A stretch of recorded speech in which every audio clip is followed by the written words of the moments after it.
অন্য ব্যক্তির স্ত্রী বা স্বামীকে দেখে যারা হাই হুতাশ করেন যে আমি হয়তো বিয়ে করে ভুল করে ফেলেছি, তারা শুনে রাখেন, আল্লাহ যদি আপনার জন্য ওই ব্যক্তিকে ভালো মনে করতেন, অবশ্যই তাকে আপনার জীবনে দান করতেন।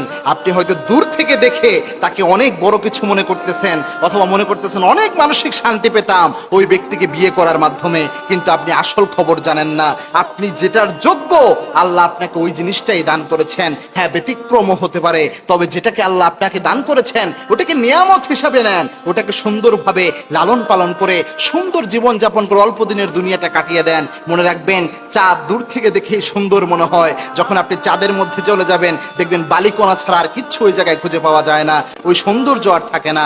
এজন্য যা পেয়েছেন আলহামদুলিল্লাহ বলেন। আল্লাহর হাবিব বলেছেন, স্ত্রীর উপর সন্তুষ্ট থেকে কোনো ব্যক্তি যদি জীবন পার করে দিতে পারে, গুনায় না জড়ায়, নিজেকে হেফাজত করে, ওই ব্যক্তির জন্য জান্নাতের অজস্র নিয়ামত আল্লাহ রাব্বুল আলামিন রেখে দেয়।